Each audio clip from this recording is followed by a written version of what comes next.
આજે આપણે નવા પ્રશ્નની શરૂઆત કરીએ. ડિબેન્ચર ફેરબદલીની વિધિ સમજાવો. બરાબર, આ ડિબેન્ચર ફેરબદલી છે એ ફેરબદલીને વિધિ, પ્રક્રિયા કે તબક્કા સ્વરૂપે પણ ઓળખવામાં આવે છે.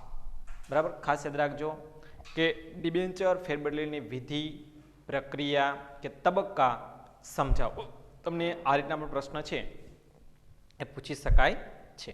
ફરીવાર, બરાબર, ડિબેન્ચર ફેરબદલીની વિધિ સમજાવો. બરાબર, ઓબ્લિક વિધિ, પ્રક્રિયા અને તબક્કા આ રીતના પણ તમે લખી શકો છો. બરાબર, તો હવે આપણે વાત કરીએ ડિબેન્ચર ફેરબદલીની વિધિ. મેં તમને પહેલાં પણ કીધું હતું કે 3 કે 4 ગુણની અંદર તમને આ પ્રશ્ન પૂછવામાં આવે છે. બરાબર, ડિબેન્ચર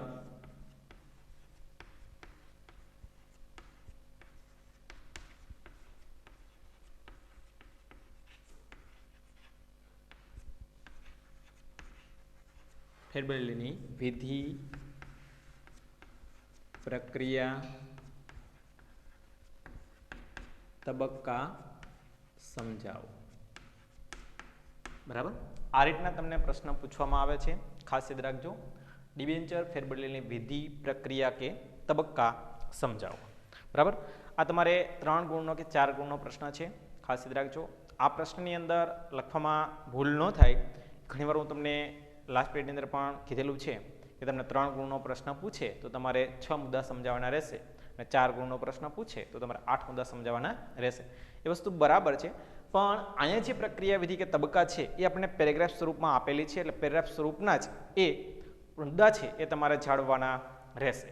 બીજી વસ્તુની વાત કરીએ તો દરેકે દરેક મુદ્દાની સાથે સાથે તમને જે મુદ્દો અહીંયા આપેલો છે એ મુદ્દાની વિસ્તૃત છણાવટ સાથે તમારે અહીંયા સમજૂતી આપવાની રહે છે. બરાબર, એટલે ખાસ મિત્રો યાદ રાખજો, ડિબેન્ચર ફેરબદલીની વિધિ, પ્રક્રિયા કે તબક્કા આવો જ્યારે પ્રશ્ન પૂછે તો તમારે હું તમને જે લખાવું છું એ રીતના તમારે લખવાનું રહેશે. બરાબર, બીજી વસ્તુની વાત કરીએ તો પ્રસ્તાવનાની. પ્રસ્તાવના આપણે પહેલા પાઠની અંદર, પહેલા પ્રશ્નની અંદર જે લખેલી છે એ જ પ્રસ્તાવના તમે દરેક મુદ્દાની અંદર તમે લખી શકો છો. બીજું, તમે તમારી જાતે બનાવીને પણ લખવું હોય તો લખી શકો છો. બરાબર, ખાસ યાદ રાખજો, પ્રસ્તાવના કે ઘણીવાર તમને એવું પણ પૂછે કે પ્રસ્તાવના છે એ કઈ રીતના તમારે લખવાની રહેશે. બરાબર, તો બે વચ્ચેનો સંબંધ મેં તમને કીધું હતું કે કંપની અને ડિબેન્ચર ધારક વચ્ચેનો જે સંબંધ છે એ સંબંધ લેણદાર અને દેવાદારનો છે. બરાબર, માટે કંપનીમાં દરેક ડિબેન્ચર ધારકના હિતનું રક્ષણ થાય, એમના ડિબેન્ચરની જાળવણી થઈ શકે તે માટે ચોક્કસ પ્રકારના નીતિ નિયમો છે એ જાળવવા જરૂરી બને છે. એ નિયમોને ધ્યાનમાં રાખીને તો કંપની ધારાની જોગવાઈને ધ્યાનમાં રાખીને ડિબેન્ચરની ફેરબદલીની વિધિ, પ્રક્રિયા કે તબક્કા નીચે મુજબ છે. આ રીતના તમે લખી શકો છો. તમારી જાતે પણ તમે પ્રસ્તાવના બનાવી શકો છો. રેડી? તો આ હતી આપણી પ્રસ્તાવના. હવે વાત કરીએ ડિબેન્ચર ફેરબદલીની વિધિ.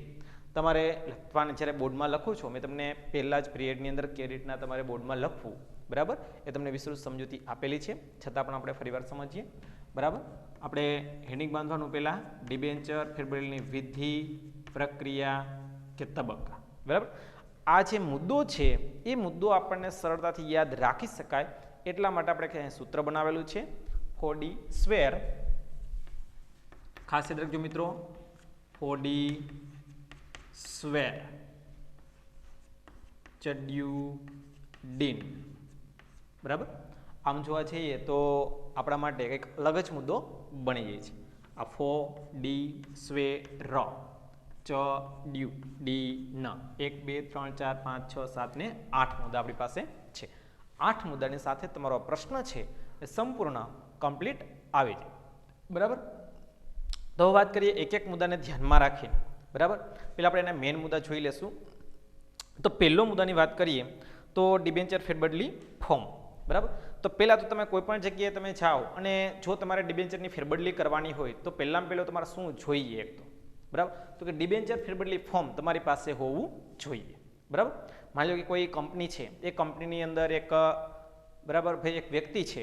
એ વ્યક્તિ છે, માની લો કે રિલાયન્સ કંપની છે, રિલાયન્સ કંપનીમાં એક એ નામનું વ્યક્તિ છે, એમની પાસે 100 ડિબેન્ચર ધરાવે છે. બરાબર, અને એ ડિબેન્ચર એને બી નામની વ્યક્તિને ટ્રાન્સફર કરવા છે, મીન્સ કે ફેરબદલ કરવા છે. તો કંઈ એમને તો થશે નહીં. તો પહેલો મુદ્દો એને શું કરવું પડે? તો કે ડિબેન્ચર ફેરબદલી ફોર્મ છે એ ફોર્મ મેળવવું પડે. પહેલો મુદ્દો શું? ડિબેન્ચર ફેરબદલી ફોર્મ મેળવવું પડે.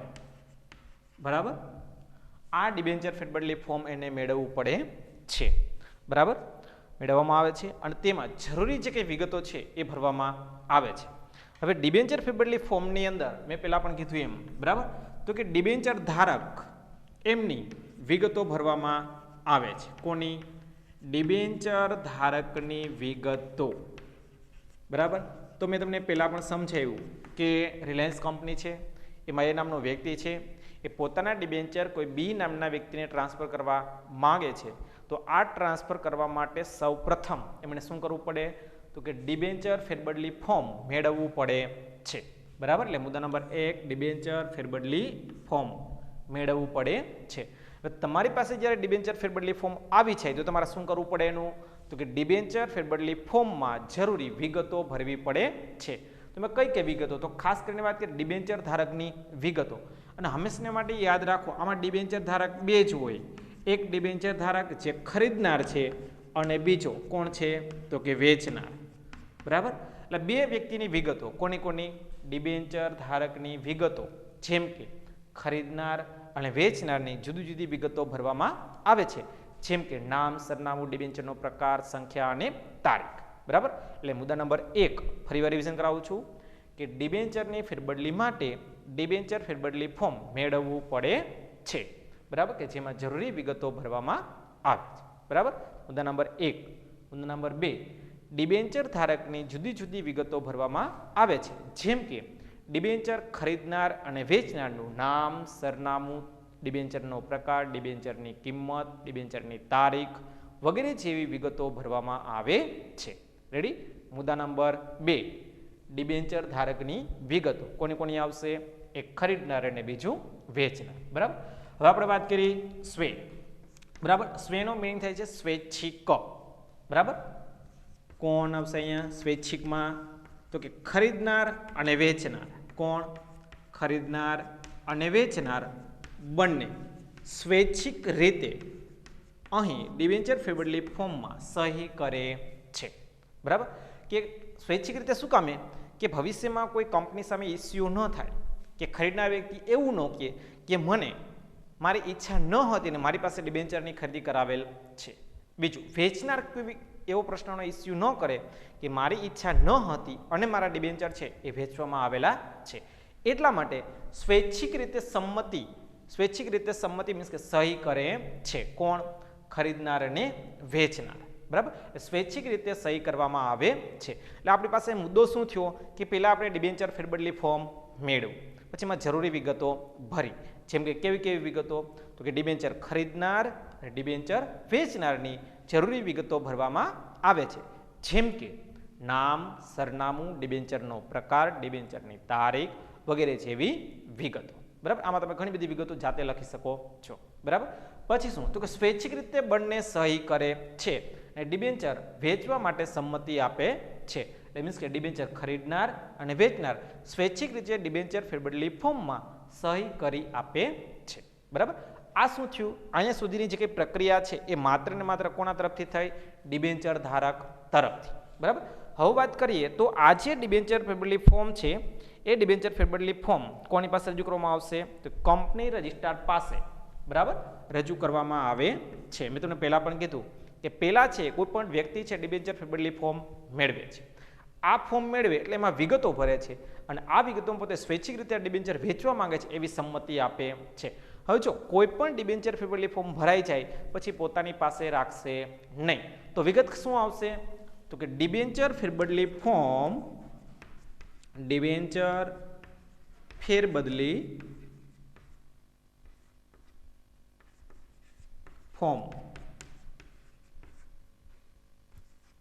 કંપની રજિસ્ટ્રાર પાસે રજૂ કરવામાં આવે છે. બરાબર, ખાસ યાદ રાખજો. આપણે એક વાર્તા સ્વરૂપે આ બાબત સમજવાની છે કે પહેલાં તમે શું કરો છો? તો કે ડિબેન્ચર ફેરબદલી ફોર્મ મેળવો છો. આ ફોર્મમાં શું ભરો છો? તો કે જરૂરી વિગતો ભરો છો. જરૂરી વિગતોમાં કઈ કઈ વિગતો? ખરીદનાર અને વેચનારની વિગતો, બરાબર. પછી બંને વ્યક્તિ સ્વૈચ્છિક રીતે આ ડિબેન્ચર ફેરબદલી ફોર્મ છે એ સ્વીકારે છે, એ સાથે પોતાની સહી પણ કરે છે, બરાબર. એટલે ફોર્મ થઈ ગયું તમારું, શું થઈ ગયું? કમ્પ્લીટ, પૂર્ણ. હવે આ જે ફોર્મ છે, હવે કોના તરફની પ્રોસેસ આવી ગઈ? બધી કંપની તરફની. તો તમે જે ભરેલું ફોર્મ છે કોની પાસે મોકલીએ છીએ આપણે? તો કે ડિબેન્ચર ફેરબદલી ફોર્મ કંપની રજિસ્ટ્રાર પાસે રજૂ કરવામાં આવે છે, બરાબર. હવે શું થશે? તો હવે કોની પ્રક્રિયા એવી? તો કે ભાઈ ડિબેન્ચર ટ્રસ્ટીઓનું જે ફોર્મ છે, ડિબેન્ચર ધારકોનું જે ફોર્મ છે એ ફોર્મ કોની પાસે આવ્યું? તો કંપની રજિસ્ટ્રાર પાસે, બરાબર. તો હવે કંપની રજિસ્ટ્રારનું કામ શું હોય છે? બરાબર. તો આ ડિબેન્ચર ફેરબદલી ફોર્મની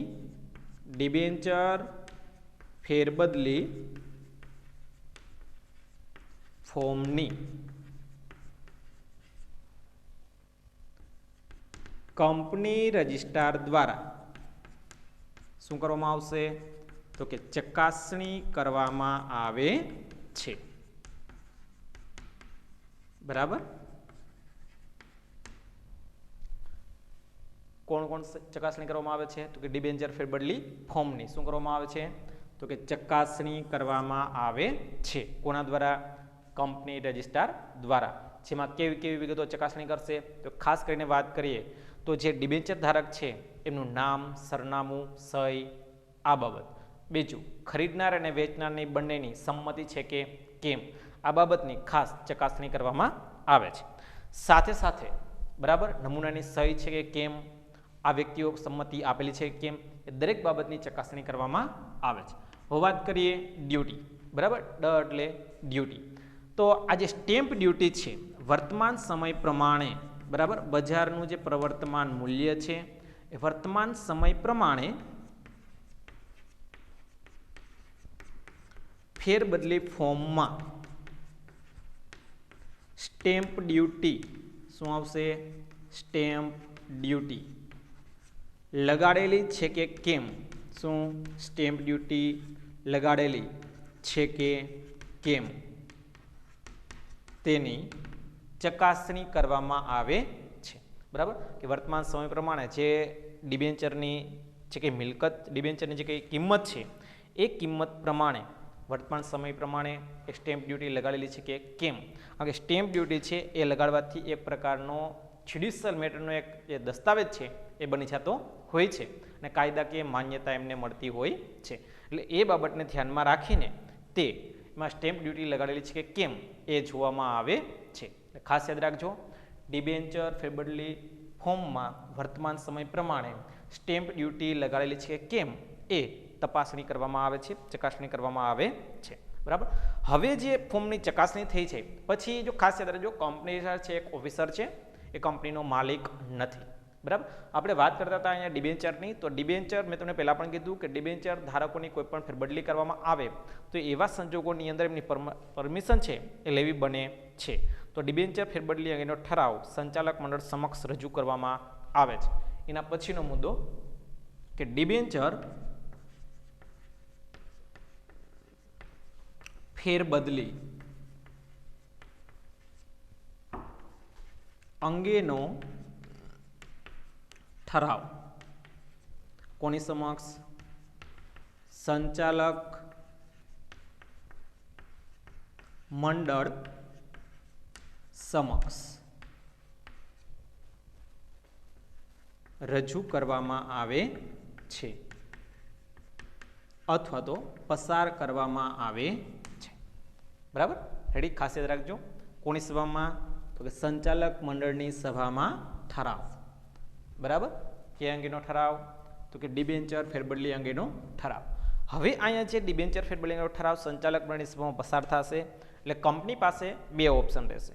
એક તો કંપનીના જે કંઈ સંચાલકો છે એ સંચાલકો કંપનીમાં જેટલા પણ ડિબેન્ચર ધારકો છે એ ડિબેન્ચર ધારકોને કાં તો એમની પાસે જે ઓપ્શન છે એ નક્કી કરેલ સમયે નાણાં પરત કરવામાં આવશે અથવા તો એ નક્કી કરેલ સમયે એમને જે વ્યાજ છે એ પરત કરી દેવામાં આવે છે. બીજું, ઘણીવાર ડિબેન્ચરના પ્રકાર મુજબ અમુક પ્રકારના ડિબેન્ચરનું ઇક્વિટી શેરમાં પણ રૂપાંતર થતું હોય છે. તો આવા સંજોગોની અંદર જે ઇક્વિટી શેરમાં રૂપાંતર થાય છે એવા ડિબેન્ચર ધારકો જે લેણદાર મટીને શું બને છે? તો કે માલિકમાં રૂપાંતર થાય છે. તો કયા પ્રકારના જે ડિબેન્ચર ધારકો છે એમની ચર્ચા વિચારણા કરવામાં આવે છે, ત્યારબાદ ફેરબદલી અંગેનો ઠરાવ છે એ પસાર કરવામાં આવે છે, બરાબર. એટલે સંચાલક મંડળની સભામાં ડિબેન્ચર ફેરબદલી અંગેનો ઠરાવ પસાર કરવામાં આવે છે. હવે જેટલા ડિબેન્ચર ધારકોને માન્યતા મળેલી છે એવા તમામ પ્રકારના ડિબેન્ચર ધારકોને શું આપવામાં આવશે? તો કે નવું ડિબેન્ચર પ્રમાણપત્ર આપી દેવામાં આવે છે, બરાબર. એટલે છેલ્લો મુદ્દો આપણો આ પટનો, બરાબર, કે નવું જે ડિબેન્ચર પ્રમાણપત્ર છે એ ડિબેન્ચર ખરીદનારને મોકલી આપવામાં આવે છે, બરાબર. એટલે છેલ્લો મુદ્દો કે નવું ડિબેન્ચર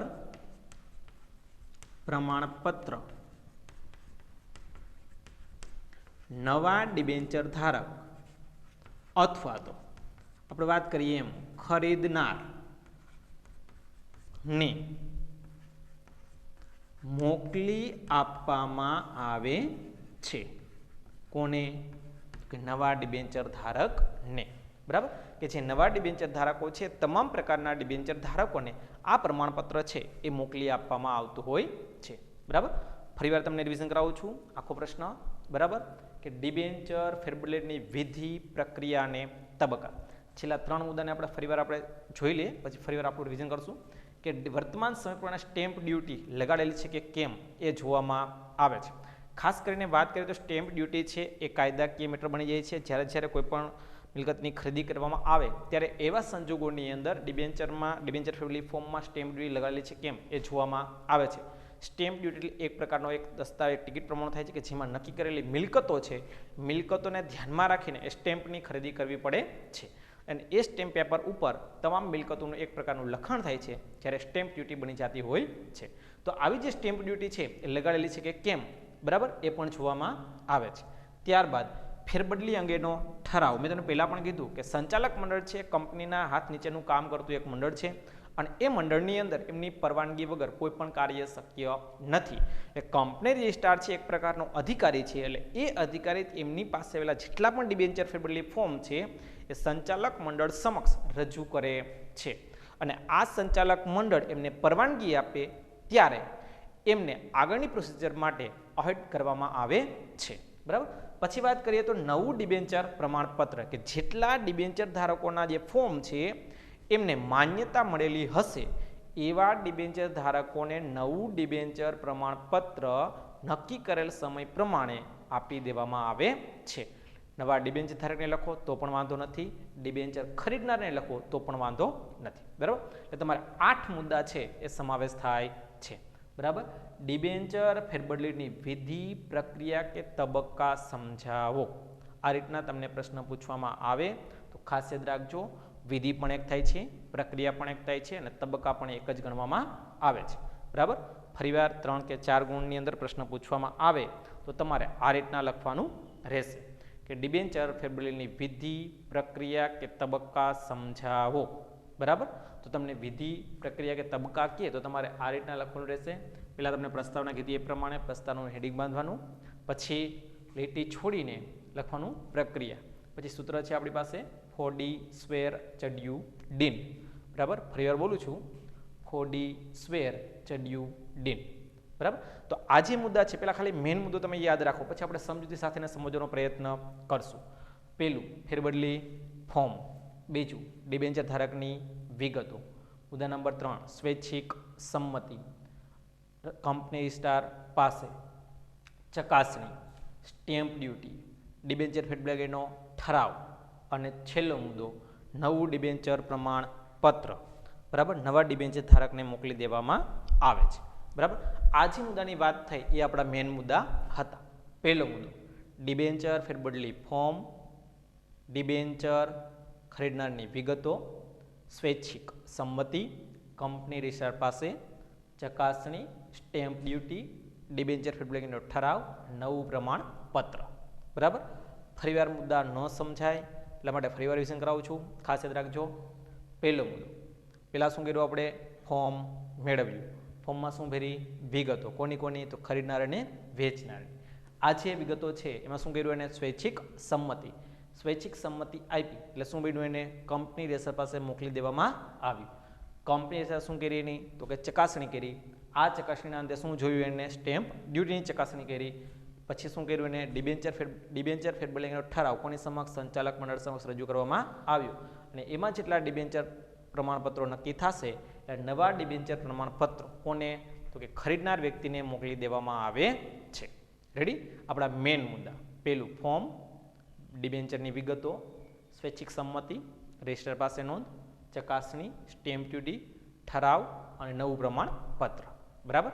તો તમને આ રીતના પ્રશ્ન પૂછવામાં આવે છે. ખાસ યાદ રાખજો, ડિબેન્ચર ફેરબદલીની વિધિ, પ્રક્રિયા અને તબક્કા સમજાવો.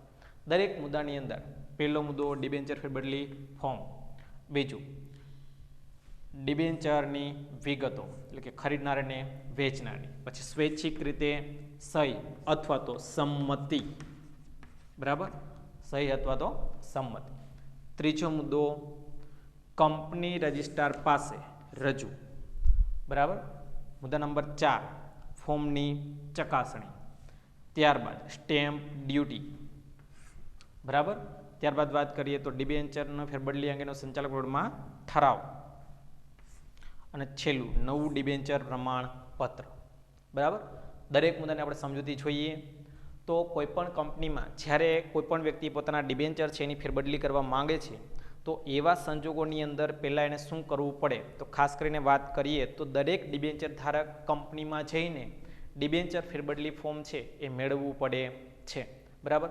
કંપનીમાં પણ મેળવી શકાય અને બીજી વસ્તુની વાત કરીએ તો કોઈપણ શેરબજાર છે એમાં પણ તમે મેળવી શકો છો, અથવા તો તમને કંપની દ્વારા જે નક્કી કરવામાં આવેલું જે સ્થળ છે, બરાબર, જેને આપણે રજિસ્ટર્ડ ઓફિસ કહીએ છીએ, આ રજિસ્ટર્ડ ઓફિસે જઈને પણ તમે આ ડિબેન્ચરનું ફેરબદલી ફોર્મ અંગેનું જે પ્રમાણપત્ર છે, જે ફોર્મ છે એ મેળવી શકો છો. એટલે કોઈ પણ વ્યક્તિ ડિબેન્ચરની ફેરબદલી કરવા માંગતો હોય તો મુદ્દા નંબર 1 ડિબેન્ચર ફેરબદલી અંગેનું ફોર્મ મેળવવું પડે છે અને જેમાં જરૂરી વિગતો ભરવામાં આવે છે. એ મુદ્દા નંબર 1 ડિબેન્ચર ફેરબદલી ફોર્મ મેળવવું. બરાબર? પછી વાત કરીએ તો ડિબેન્ચર ધારકની જુદી જુદી વિગતો ભરવામાં આવે છે, જેમાં કોની કોની વિગતો હોય? એક ખરીદનાર હોય અને બીજું કોણ હોય હંમેશા તો કે વેચનાર હોય. હવે ખાસ કરીને વાત કરીએ તો આ ડિબેન્ચર ખરીદનાર અને વેચનાર છે કઈ કઈ વિગતો ભરે છે. પહેલો મુદ્દો એક તો ડિબેન્ચર ધારક છે એનું નામ, સરનામું, ડિબેન્ચરનો પ્રકાર, એમની સંખ્યા વગેરે જેવી વિગતો ભરવામાં આવે છે. પહેલાં આપણે શું કર્યું? ડિબેન્ચર ફેરબદલી ફોર્મ મેળવવું અને જેમાં જરૂરી વિગતો ભરી. તો આ ડિબેન્ચર ફેરબદલી ફોર્મની અંદર કઈ કઈ વિગતો ભરવામાં આવી તો કે ખરીદનાર અને વેચનારની જુદી જુદી વિગતો, જેમ કે નામ, સરનામું, સંખ્યા, પ્રકાર, કિંમત વગેરે જેવી વિગતો. મુદ્દા નંબર 2 ની અંદર પછી સ્વૈચ્છિક રીતે સંમતિ આપવામાં આવે છે. કોની કોની? તો કે ડિબેન્ચર ખરીદનાર અને વેચનાર સ્વૈચ્છિક રીતે ડિબેન્ચર ફેરબદલી અંગેની સંમતિ આપે છે, સાથે સાથે એ સહી પણ કરે છે. એટલે મુદ્દા નંબર 3 ડિબેન્ચર ફેરબદલી ફોર્મમાં સ્વૈચ્છિક રીતે સહી કરે છે. બરાબર? હવે વાત કરીએ તો મુદ્દા નંબર 4 ડિબેન્ચર ફેરબદલી ફોર્મ. જો પહેલાં આપણે શું કર્યું? ફોર્મ મેળવ્યું, ફોર્મમાં વિગતો ભરી. હવે આ ફોર્મ ભરેલું છે એ ફોર્મ આપણી પાસે રાખતા નથી તો શું કરીએ છીએ? તો આ જે ભરેલું ફોર્મ છે એ ભરેલું ફોર્મ આપણે કંપની રજિસ્ટ્રાર પાસે મોકલવામાં આવે છે. બરાબર? તો ડિબેન્ચર ફેરબદલી અંગેનું ફોર્મ કંપની રજિસ્ટ્રાર પાસે રજૂ કરવામાં આવે છે. જો એક ખાસ યાદ રાખજો બેટા કે આજે રજૂ કરવાનો જે સમયગાળો છે એ 99% મોટાભાગના પ્રોસેસરની અંદર 14 દિવસ અથવા તો 30 દિવસનો ગાળો રાખવામાં આવે છે. આ જે વિકલ્પ સ્વરૂપે તમને પૂછાય તો તમને અહીંયા 2 ફ્યુઝન પણ થઈ શકે, 2 અઠવાડિયા પણ લખી શકે અને 30 દિવસ પણ લખી શકે છે. તો આ જે ડિબેન્ચર ફેરબદલીનું ફોર્મ છે એ 14 દિવસમાં અથવા 30 દિવસની અંદર રજૂ કરવામાં આવે છે. કોની પાસે? કંપની રજિસ્ટ્રાર પાસે. બરાબર? ડિબેન્ચર ફેરબદલી અંગેનું ફોર્મ કંપની રજિસ્ટ્રાર પાસે રજૂ કરવામાં આવે છે.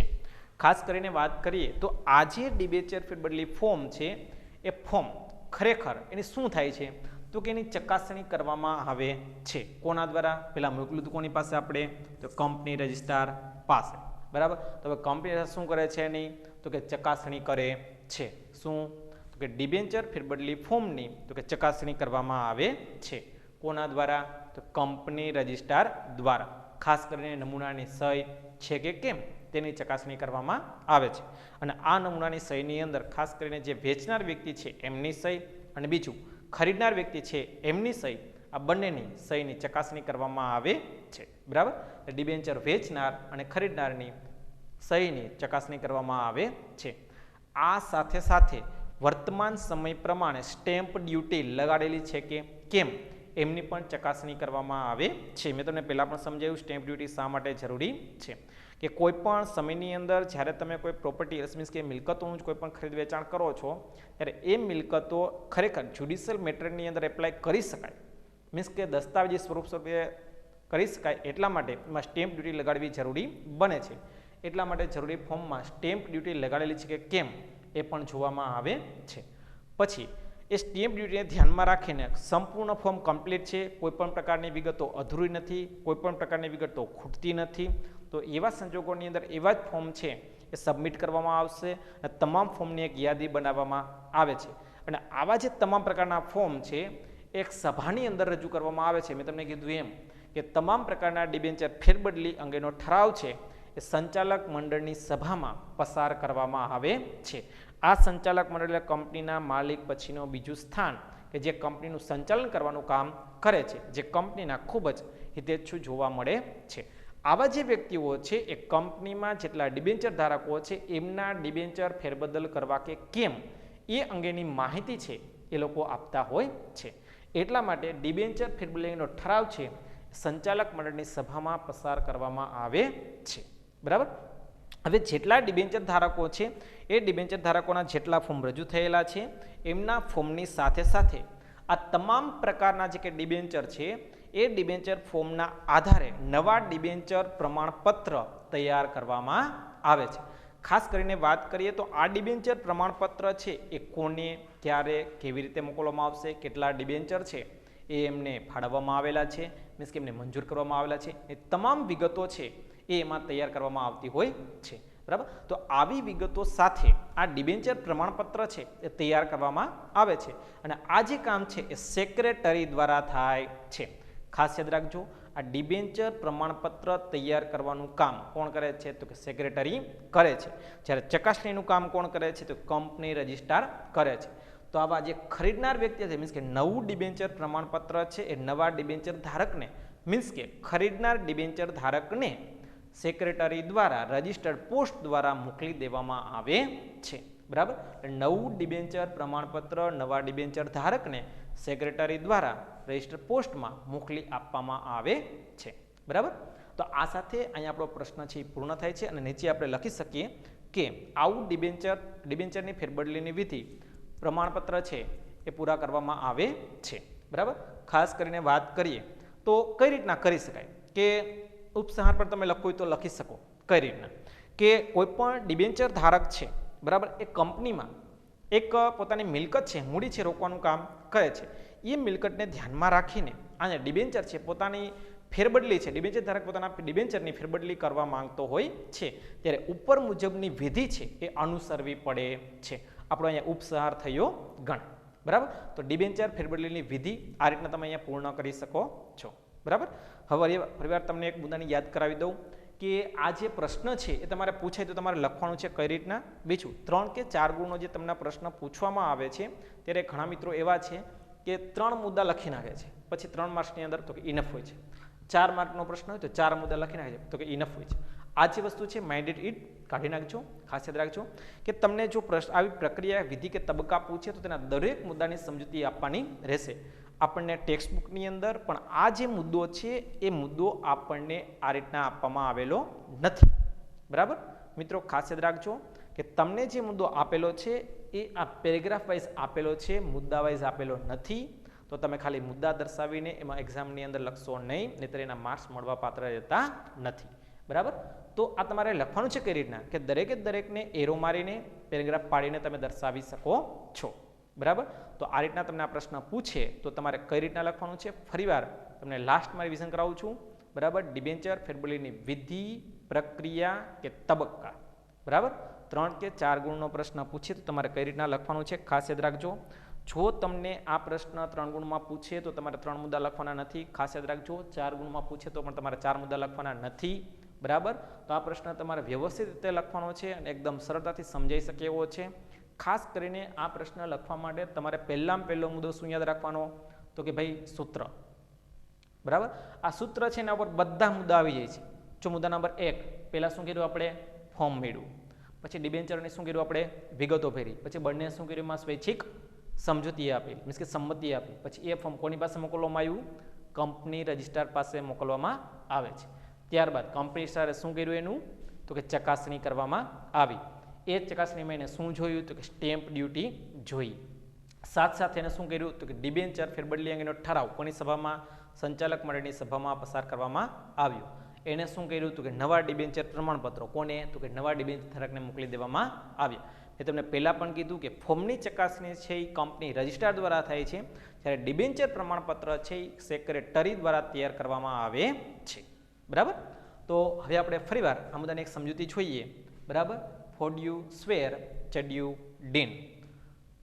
3 કે 4 ગુણનો સૌથી ઇમ્પોર્ટન્ટ પ્રશ્ન, ડિબેન્ચર ફેરબદલીની વિધિ, પ્રક્રિયા કે તબક્કા સમજાવો, બરાબર. મોસ્ટ ટાઈમ બી પ્રશ્ન આજ સુધીમાં લગભગ 2 કે 3 વર્ષ જેવું થઈ ગયું, ક્યારેય આ પ્રશ્ન પૂછાણો નથી.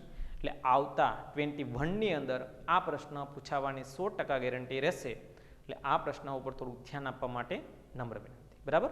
તો આ પ્રશ્નની અંદર મેઇન મુદ્દાની સાથે આપણે ફરીવાર સમજૂતી જોઈએ. ડિબેન્ચર ફેરબદલીની વિધિ, પ્રક્રિયા કે તબક્કા સમજાવો, બરાબર. સૂત્ર હતું આપણું ફોડી, સ્વેર, ચડ્યું, ડીન. અને પ્રસ્તાવનામાં મેં તમને કીધું કે વિકલ્પ સ્વરૂપે તમારે એક પ્રશ્ન પૂછાય છે, તો એ મુદ્દો ભૂલાય નહીં, એનું ખાસ ધ્યાન આપજો. કઈ રીતના પ્રસ્તાવના હતી કે ડિબેન્ચર એ કંપની માટે શું છે, તો કે દેવું છે. તો ડિબેન્ચર ધારક કંપની માટે શું બન્યો, એક પ્રકારનો લેણદાર. તો આ જે લેણદાર છે એ કામ કરે છે, તો લેણદાર પોતાનું લેણું વસૂલ કરવા માટે કંપનીમાં ચોક્કસ પ્રકારના પોતાના હિતોનું પણ રક્ષણ કરવું પડે છે. તો આવા હિતોના રક્ષણ કરવા માટે એ વ્યક્તિને ચોક્કસ પ્રકારના અધિકારો પણ આપવામાં આવતા હોય છે, ચોક્કસ પ્રકારની જોગવાઈ પણ કરવામાં આવતી હોય છે, અને ચોક્કસ પ્રકારના નીતિ નિયમો પણ એમના માટે રાખવામાં આવેલા હોય છે. તો આવા નીતિ નિયમો છે એનું પાલન પણ કરવું પડે છે. તો ડિબેન્ચરની ફેરબદલી માટે પણ એમને કેટલાક નીતિ નિયમો આપેલા છે. આ ડિબેન્ચરની ફેરબદલીની કંપનીમાં ધારાની જોગવાઈ શું છે એ નીચે મુજબ છે. તો એની પ્રક્રિયા કેવી છે એ નીચે મુજબ આપણે દર્શાવી શકીએ છીએ, બરાબર. તો એમાં જોઈએ, પહેલો મુદ્દો હતું આપણું સૂત્ર, ફોડી, સ્વેર, ચડ્યું, ડીન. ફરી સૂત્ર બોલું છું, ફોડી, સ્વેર, ચડ્યું, ડીન. પહેલા આપણે શું કર્યું, તો કે ડિબેન્ચર ફેરબદલી ફોર્મ મેળવ્યું. શું કર્યું, ડિબેન્ચર ફેરબદલી ફોર્મ મેળવ્યું. અને એ ડિબેન્ચર ફેરબદલી ફોર્મ મેળવીને તેમાં જરૂરી વિગતો છે એ ભરવામાં આવે છે, બરાબર.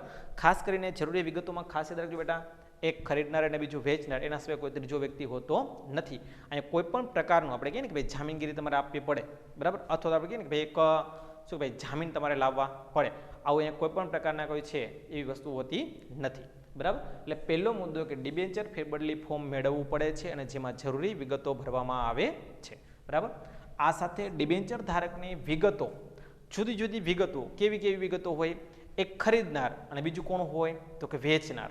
આ બંને વ્યક્તિની વિગતો, જો મેં તમને પહેલાં પણ કીધું કે આ બંને વ્યક્તિની વિગતો હોય ત્યારે ખાસ ધ્યાન રાખવાનું, દરેક મુદ્દાની અંદર જ્યાં જ્યાં તમને મુદ્દો એવો આવે કે ખરીદનાર અને વેચનારની વિગતો ભરવામાં આવે છે, તો આવો જ્યારે મુદ્દો હોય ને ત્યારે તમારે સમજી લેવાનું કે શું હોય. એક તો નામ હોય, પછી એનું સરનામું હોય, પછી એનો પ્રકાર હોય, પછી એની તારીખ હોય, વગેરે જેવી વિગતો ભરવામાં આવે છે, બરાબર. તો મુદ્દા નંબર 2ની અંદર ડિબેન્ચર ધારકની જુદી જુદી વિગતો ભરવામાં આવે છે, જેમ કે ખરીદનાર વ્યક્તિના નામ, સરનામું, સંખ્યા, તારીખ, પ્રકાર વગેરે જેવી વિગતો ભરવામાં આવે છે, બરાબર. પછી બીજું, સ્વૈચ્છિક રીતે પોતે ખરીદનાર અને સ્વૈચ્છિક રીતે બંને સંમતિ આપે છે, એટલે મીન્સ કે ખરીદનાર અને વેચનાર બંને સ્વૈચ્છિક રીતે આ જોડાયેલા જોવા મળે છે. એટલે બંને વ્યક્તિઓ છે સ્વૈચ્છિક રીતે સહી કરે છે અને સંમતિ આપે છે. મેં તમને પહેલાં પણ સમજાવેલું હતું કે કોઈ પણ વ્યક્તિને છે પોતાની ઈચ્છા વિરુદ્ધ અથવા પોતાની ઈચ્છા નથી અને વેચવામાં આવે છે, ખરીદવામાં આવે છે, આવો પ્રશ્ન ભવિષ્યમાં કંપની સામે ન થાય એટલા માટે બંને વ્યક્તિની સંમતિ હોવી જરૂરી બને છે. એટલે બંને વ્યક્તિઓ સંમતિ સાથે કંપનીના શેર ફેરબદલી ફોર્મમાં ડિબેન્ચર ફેરબદલી ફોર્મમાં સહી કરે છે અને સંમતિ આપે છે, બરાબર. હવે જે ડિબેન્ચર ફેરબદલી અંગેનું ફોર્મ છે એ ફોર્મ કંપની રજિસ્ટ્રારને રજૂ કરવામાં આવે છે. પહેલાં આપણે શું કર્યું, ફોર્મ મેળવ્યું. એ ફોર્મમાં શું ભરી, વિગતો ભરી. કોની વિગતો, ખરીદનાર અને વેચનારની. આ જે વિગતો ભરાઈ ગયા બાદ શું કર્યું આપણે, આ જે ફોર્મ છે કંપની રજિસ્ટ્રાર પાસે મોકલવામાં આવે છે, બરાબર. હવે કંપની રજિસ્ટ્રાર શું કરે છે કે કંપની રજિસ્ટ્રારને જ્યારે પણ આ ફોર્મ મળે ત્યારે ખાસ કરીને યાદ રાખજો કે દરેક ફોર્મની અંદર તમામ ઇન્ફોર્મ છે, બરાબર, ટોટલી જે ડિટેલ છે એ ફિલઅપ કરેલી હોવી જોઈએ. અને ભવિષ્યમાં પણ યાદ રાખવાનું કે તમે કોઈ પણ જગ્યાએ જાઓ, તમારી પાસે કોઈ પણ ફોર્મ આવે તો એ ફોર્મની ટોટલ ડિટેલ તમારે, બરાબર, વિથઆઉટ મેન્ડેટરી જ્યારે ડિપાર્ટમેન્ટ હોય તો કોઈ સવાલ નથી, પણ મેન્ડેટરી વિથઆઉટ હોય ત્યારે સંપૂર્ણ ડિટેલ તમારે ફિલઅપ કરવાની રહે છે. તો આ ડિબેન્ચર ફેરબદલી ફોર્મ એ કંપની રજિસ્ટ્રાર પાસે તો કે રજૂ કરવામાં આવે છે. હવે કોનું કામ આવ્યું તો કંપનીનું, મીન્સ કે કંપની રજિસ્ટ્રારનું. તો આ ડિબેન્ચર ફેરબદલી ફોર્મની કંપની રજિસ્ટ્રાર દ્વારા ચકાસણી કરવામાં આવે છે. આ કંપની રજિસ્ટ્રાર છે ફેરબદલી ફોર્મની ચકાસણી કરે છે. અને આ ચકાસણી મેં તમને પહેલાં પણ કીધું એમ કે ડિબેન્ચર ફેરબદલીની સંપૂર્ણ વિગતો કરેક્ટ છે કે કેમ, એમણે દર્શાવેલી વિગતો સાચી છે કે કેમ, એમના તમામ વિગતો છે એ પૂર્ણ કરી શકાય છે કે કેમ, એ ડિબેન્ચર ફેરબદલી અંગેની કંપની દ્વારા ચકાસણી કરવામાં આવે છે. આ સાથે બીજું કે વર્તમાન સમય પ્રમાણે કે જો આપણો સૌથી મોટું એક મૂલ્ય કે વર્તમાન સમય પ્રમાણે સ્ટેમ્પ ડ્યુટી લગાડેલી છે કે કેમ એ વિગત જોવી જરૂરી બને છે, બરાબર. તો વર્તમાન સમય પ્રમાણે સ્ટેમ્પ ડ્યુટી લગાડેલી છે કે કેમ એ પણ જોવામાં આવે છે. મેં તમને પહેલાં પણ કીધું સ્ટેમ્પ ડ્યુટી દ્વારા કોઈ પણ મેટર છે એ જ્યુડિશિયલ તમે કરી શકો છો, બરાબર. પછી વાત કરીએ ડિબેન્ચર ફેરબદલી અંગેનો ઠરાવ સંચાલક મંડળ સમક્ષ રજૂ કરવામાં આવે છે કે જેટલા વ્યક્તિઓ ડિબેન્ચરની ફેરબદલી કરવા માંગે છે એવા તમામ વ્યક્તિઓની આ ડિબેન્ચર ફેરબદલી અંગેની ઠરાવની નોંધ આ સંચાલક મંડળ સમક્ષ કરવામાં આવે છે, જેના દ્વારા ખબર પડે કે કેટલા વ્યક્તિઓ છે શેરની ડિબેન્ચરની ફેરબદલી કરવા માંગે છે અને એમના જે ફોર્મ છે સ્વીકારવા કે કેમ એ પણ તૈયાર કરવામાં આવે છે. સંચાલક મંડળની સભામાં ડિબેન્ચર ફેરબદલીનો ઠરાવ રજૂ કરવામાં આવે છે, પસાર કરવામાં આવે છે. અને છેલ્લો મુદ્દો કે નવું જે ડિબેન્ચર પ્રમાણપત્ર છે એ નવું ડિબેન્ચર પ્રમાણપત્ર નવા ડિબેન્ચર ધારકને મોકલી આપવામાં આવે છે, અથવા તો નવું ડિબેન્ચર પ્રમાણપત્ર ખરીદનાર વ્યક્તિને સેક્રેટરી દ્વારા મોકલી આપવામાં આવે છે, બરાબર. પછી ઉપસારમાં તમે લખી શકો કે આમ દરેક કંપનીની અંદર ડિબેન્ચર ધારક પોતાના ડિબેન્ચરની ફેરબદલી આ રીતના કરી શકે છે કે જેમાં આપણે ઉપર મુજબની વિધિ જોઈ શકીએ છીએ, બરાબર. આ સાથે આપણે અહીંયા પ્રશ્ન પૂર્ણ કરીએ છીએ, બરાબર. આશા છે કે આ પ્રશ્ન સમજાઈ ગયો હશે અને નેક્સ્ટ પીરિયડની અંદર આપણે નવા પ્રશ્નની શરૂઆત કરશું. અસ્તુ.